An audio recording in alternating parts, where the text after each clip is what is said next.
Hello दोस्तों, आप सभी का वेलकम है पीएस क्लासेस में। और मैं पीएस क्लासेस से प्रशांत सर आप सभी का स्वागत करता हूं। दोस्तों, अगर पहली बार मेरे चैनल को विजिट कर रहे हैं तो सब्सक्राइब कर लीजिएगा और राइट साइड में बेल आइकन के बटन को दबा दीजिएगा ताकि सबसे पहले हमारी वीडियो आप तक पहुंच सके। तो आइए दोस्तों, हम बात करते हैं। आज मैं यूपी टेट 2019 का इंग्लिश फर्स्ट पेपर अर्थात क्लास फर्स्ट टू 5 के लिए जो पेपर हुआ था उसी का सलूशन लेकर के प्रेजेंट हुआ हूं। तो आइए दोस्तों बात करते हैं और आप अपना स्कोर बताइएगा कि आपका स्कोर कितना जा रहा है। तो चलिए, पहला क्वेश्चन ये रहा आपकी स्क्रीन पर, देखते हैं। Which of the following sentences is in passive voice. पहला है the teacher scolded him for being late. B. Some boys were helping the wounded man. And C. My watch was lost. And D. Someone may steal the bicycle. तो दोस्तों, मेरे प्यारे भाइयों और बहनों, यहां पर बताना है कि कौन सा सेंटेंस आपका पैसिव वॉइस है। कौन सा सेंटेंस पैसिव वॉइस है? तो यहां पर C option is absolutely right. My watch was lost. और कैसे हो गया, इसको कंफर्मेशन कर लीजिए, क्योंकि यहां पर माई वॉच के साथ वाज लगा है और लास्ट जो है वर्ब की थर्ड फॉर्म है। क्वेश्चन नंबर सेकंड ये रहा आपकी स्क्रीन पे। Which of the following alternatives is the correct passive voice from the following sentence. Do it का आपको बनाना है पैसिव। A it is done. B it will be done. C let it be done and D it be done। चलिए बताइए, which option is goes to correct? Option C सही होता है। do it को जब आप बदलेंगे तो let it be done हो जाएगा। नेक्स्ट लीजिए, which of the following words is plural? crisis, analysis, criteria, index। चलिए बताइए दोस्तों, और साथ ही साथ ज्यादा से ज्यादा लोगों तक शेयर करते रहिए, ज्यादा लोगों तक शेयर करते रहिए। बताइए, which of the following words is plural? Crisis, analysis, criteria, index. बताइए दोस्तों। ऑप्शन सी क्राइटेरिया जो आपका है ये प्लूरल है, क्राइसिस सिंगुलर है, एनालिसिस सिंगुलर है और इंडेक्स क्या है? सिंगुलर है। Which of the following noun is in plural? यहां पर देखिए, माइस है, इलेक्ट्रॉनिक्स है, बिलियर्ड्स है, न्यूज है।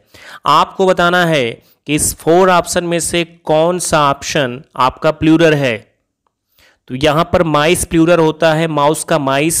Option A is correct. जबकि इलेक्ट्रॉनिक्स, बिलियर्ड्स, न्यूज ये देखने में लगते हैं प्लूरल लेकिन होते क्या हैं? सिंगुलर। क्वेश्चन नंबर 5 लेते हैं और ये रहा आपकी स्क्रीन पे। He was an orphan and lived with his uncle. In the above given sentence, identify the gender of the word orphan। बताइए दोस्तों, feminine gender, common gender, neuter gender, masculine gender, किस ऑप्शन की तरफ चला जाए? Feminine gender, common gender, neuter gender, masculine gender. दोस्तों ज्यादा लोगों तक शेयर करिएगा। देखिए, अर्फन जो आपका है बी कॉमन जेंडर है। नेक्स्ट चलिए, कमेंट करके बताइएगा कितना स्कोर जाता है 30 में। Question number 6, which of the following words is not a coordinating conjunction but if, for, and. आपको कंजंक्शन बताने हैं। 2 प्रकार के कंजंक्शन होते हैं, सबऑर्डिनेटिंग, कोऑर्डिनेटिंग। इसमें से पूछा जा रहा है कि which of the following words is not a coordinating conjunction. B option सही होता है। इफ ये जो है सबऑर्डिनेटिंग कंजंक्शन है, जबकि बट, फॉर, एंड क्या है? कोऑर्डिनेटिंग है। ठीक, नेक्स्ट लीजिए। Fill in the blanks with the appropriate preposition. His thirst knowledge left him no leisure anything else. A at, B on, C for, and D by. चलिए, which one is goes to correct? Tell me guys, किस option की तरफ जाना better होगा? चलिए देखिए, C option goes to correct. His thirst for knowledge left him no leisure for anything else. Option C is correct होता है। Question number 8, the word fast in the sentence. बताइए गाइज, मेरे प्यारे भाइयों बहनों, बताइए the word fast in the sentence. He is a fast writer as क्या है? Noun, an adverb, an adjective, a conjunction. चलिए, ये जो फर्स्ट वर्ड आपका है यहाँ पे राइट को क्या कर रहा है? क्वालिफाइज कर रहा है, इसलिए वर्ब को क्वालिफाइज करने वाला एडवर्ब होता है। तो B option is goes to correct. ज़्यादा से ज़्यादा लोगों तक शेयर करिए दोस्तों, ज़्यादा से ज़्यादा लोगों तक शेयर करिए। मैं प्रशांत सर प्रयागराज की धरती से आप सभी का मोस्ट वेलकम करता हूँ गाइज। चलिए क्वेश्चन नंबर 9 देखिए दोस्तों, विच of the following is not a simple sentence? इसमें से कौन सा सिंपल सेंटेंस नहीं है, ये बताना है नहीं? नहीं है, ध्यान दीजिएगा। She does not know good manners, she reads word C likes, he is man of great knowledge, and I have a very costly book in my house. चलिए, आपको बताना है which of the following is not a simple sentence. इसमें से कौन सा simple sentence नहीं है? चलिए बताइए दोस्तों। ऑप्शन आपका जाता है, देखिए, she does not know good manner, ये सिंपल है। He is a man of great knowledge, ये भी सिंपल है। I have very costly book in my house, ये भी सिंपल है। तो सिंपल कौन सा नहीं है गाइज, बताइए? बी, सी रीड्स वर्ड सी लाइक्स कॉम्प्लेक्स है। क्वेश्चन नंबर 10 ये रहा आपकी स्क्रीन पे। The sentence he will be playing the piano in the concert day after tomorrow is in present indefinite tense, future imperfect tense. Future imperfect का मतलब होता है continuous, और फ्यूचर परफेक्ट कंटिन्यूअस टेंस, या D future indefinite tense. Tell me guys which option is goes to correct. Will भी लगा है तो फ्यूचर इम्परफेक्ट टेंस है, बी जो ऑप्शन आपका है राइट है। चलिए भाइयों बहनों बताइए 11 क्वेश्चन को, in which of the following sentences is the subject of the verb feminine gender noun. आपको प्रश्न को सही से समझ लेना है। पूछा ये जा रहा है कि इसमें से कौन सा ऐसा सेंटेंस है जिसमें फेमिनिन जेंडर का नाउन है। चलिए देखा जाए। All the male members have arrived, इसमें क्या है? मैस्कुलिन का हो गया, नहीं है। All the young man have arrived, ये भी नहीं हुआ। All the old man have arrived, ये भी मैस्कुलिन है। तो डी ऑप्शन की तरफ हम जाएंगे, all the female members have arrived. ठीक। नेक्स्ट क्वेश्चन 12 देखिए आपकी स्क्रीन पर रहा। The method of teaching in which the teachers tries to establish a link between the foreign language word and the object without the interference of the learners mother tongue is called. A the structural method, B bilingual method, C the grammar translation method, and D the direct method. बता दें दोस्तों कि जो direct method होता है उसमें ऐसे listener को पढ़ाया जाता है कि जैसे वो नेटिव लैंग्वेज हो, जिस भाषा को पढ़ाया जाता है वो लगता है कि नेटिव लैंग्वेज में है, इसलिए option D is goes to correct. Question number 13 की बात करें, ज़्यादा से ज़्यादा लोगों तक शेयर करिए दोस्तों। If you are testing your students' comprehension of the written English, you are testing their understanding of what they have just read, listened to, spoken, written. बताइए मेरे प्यारे भाइयों और बहनों, बताइए भाइयों बहनों, इसमें से कौन ऑप्शन सही होगा? चलिए, इसमें ऑप्शन ए सही होता है। कंप्रीहेंशन की जब भी बात होती है तो ए की तरफ जाएंगे, रीड। क्वेश्चन नंबर 14 ये रहा आपकी स्क्रीन पे। Choose the correct sentence. Please listen your teacher, please listen towards your teacher, please listen of your teacher, या please listen to your teacher. दोस्तों ध्यान देना, ऑप्शन डी सही होगा, क्योंकि लिसन के साथ प्रेपोजिशन टू का यूज किया जाता है, इसलिए ऑप्शन डी राइट होता है। The next one is goes to 15 करते बताइए। Find out the correct sentence या sentences. I am not believing him, both of the above, none of the above, I do not believe him. चलिए, इसमें दोस्तों बता दें साथियों कि इसमें ऑप्शन डी सही होगा, आई डू नॉट बिलीव हिम, क्योंकि बिलीव वर्ड्स का हम यूज करते हैं सिंपल प्रेजेंट में। नेक्स्ट देखिए, विच of the following alternatives is grammatically correct. यहाँ पर आपको बताना है कि ग्रामर की दृष्टि से कौन सा सेंटेंस हमारा सही होता है। All this man are gentle बिल्कुल गलत है, ऑल के साथ दिस होना चाहिए, पहला ऑप्शन गलत। B all this mans are gentle.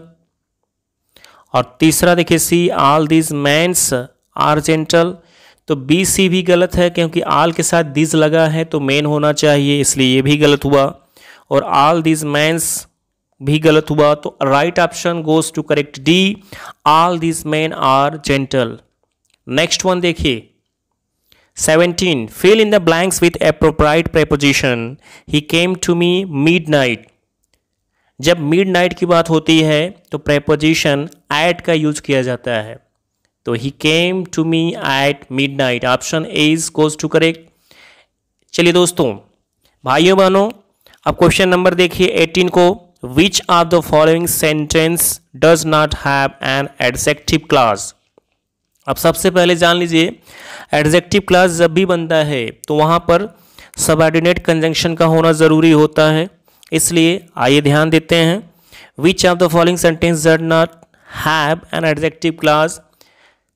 I love the man who is truthful, I met him where he lived, I met him in Prayagraj which is a holy city, and D the man who is truthful in loved by all.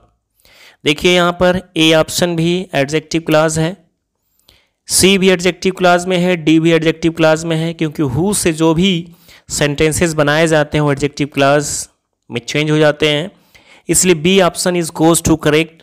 यहाँ पर adverb class है क्योंकि where का use किया गया है।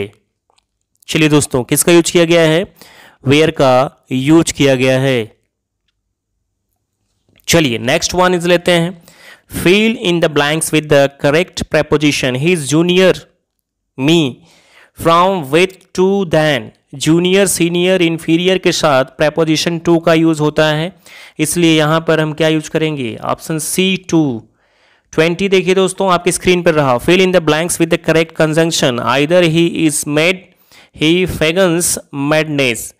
Either के साथ आर का प्रयोग होता है, आइदर आर, इसलिए option C is goes to correct. ज़्यादा से ज़्यादा लोगों तक शेयर कर दीजिए। अगर अभी तक आपने मेरे चैनल को सब्सक्राइब नहीं किया तो सब्सक्राइब कर लीजिए, राइट साइड में बेल आइकन के बटन को प्रेस कर दीजिए ताकि जब भी हमारी वीडियो लोड हो आप तक पहुंच सके।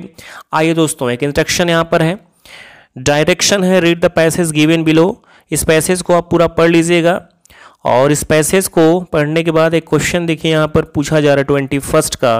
The word strength is a material noun, abstract noun, collective noun या कॉमन नाउन बताना है आपको। और ये जो सोल्यूशन हम लोग कर रहे हैं, ये जो पेपर है 2019 का यूपी टेट प्राथमिक स्तर का, तो यहाँ पर आपको बताना है कि स्ट्रेंथ माने शक्ति होती है। अब ये मटेरियल नाउन है, अब्स्ट्रैक्ट है या कलेक्टिव नाउन या कॉमन नाउन, बताइए दोस्तों कौन सी नाउन है? बी ऑप्शन सही होगा, अब्स्ट्रैक्ट नाउन है। ठीक। One who does not takes revenge is, एक आपके सामने वन वर्ड सब्स्टिट्यूशन पूछा गया है। A strong man, a policeman, a foe, a weak man. Option A सही होगा क्योंकि one who does not take revenge, वह जो रिवेंज नहीं लेता है वो स्ट्रॉन्ग मैन होता है।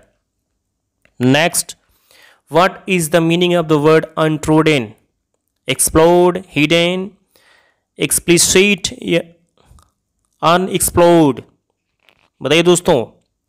ऑप्शन डी हमारा सही होगा, unexplored. Identify the correct figure of speech used in the second stanza. Pun, alliteration, simile, metaphor. आप पैसेज पढ़ेंगे तो उसमें आप देख पाएंगे कि इसमें सिमिली का यूज़ किया गया है, ये पैसेज आपका है। ठीक, इस पैसेज में सिमिली का यूज़ किया गया है। चलिए next one is that which of the following sentences is are correct? There is few hope of his recovery. He showed few concern for his nephew. He showed little mercy to the vanquished. Only C, A, B and C. None of the above. Only A. चलिए दोस्तों बताइए, ये रहा आपकी screen पे question number 25। A option goes to correct. There is few hope of his recovery. 26, point out the sentence which is in the past perfect tense. I had written my letter before he arrived. We were listening to the radio all evening. It was getting darker. He studied many hours every day. आपको point out करना है दोस्तों, भाइयों बहनों, perfect tense, past का perfect, इसलिए option A is goes to correct. Had लगा है, वर्ब की थर्ड फॉर्म रिटेन है। Next, fill in the blank with the correct article. Neil Armstrong was the first man to walk on the moon. देखिए cardinal number कि ठीक पहले हम लगाते हैं क्या है, द, तो इसमें बी ऑप्शन द हो जाएगा।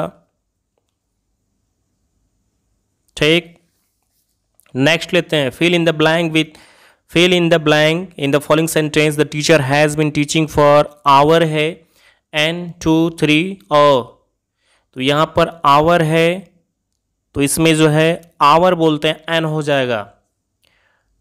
29 का देखते हैं, at the right suffix to proprise the word ox. Ox का अगर हम जोड़ेंगे तो डी ऑप्शन सही होगा, ऑक्शन हो जाएगा। सफिक्स प्रेफिक्स की बात समझिए, प्रेफिक्स जो होता है वो पहले लगता है और सफिक्स जो होता है बाद में लगता है, इसलिए option D is goes to correct. The next, change the words grow into a noun by adding one of the suffix given below. अब देखिए यहाँ पर सफिक्स हमें जोड़ करके ग्रो जो हमारे पास वर्ड उसको नाउन बनाना है, तो ए ऑप्शन सही होगा, ग्रोथ कर दिया जाएगा। ठीक, तो दोस्तों ये रहा यूपी टेट 2019 का प्राथमिक स्तर का इंग्लिश का पेपर था जिसका सॉल्यूशन कराया गया। तो दोस्तों इसे ध्यान से आप देखिएगा। अगर अभी तक आपने मेरे चैनल को सब्सक्राइब नहीं किया तो प्लीज़ सब्सक्राइब कर लीजिएगा, राइट साइड में बेल आइकन के बटन को दबा दीजिएगा ताकि सबसे पहले हमारा वीडियो आप तक पहुंच सके, और ज़्यादा से ज़्यादा लोगों तक शेयर करिएगा। एंड तक आपने वीडियो को देखा, thank you so much everyone.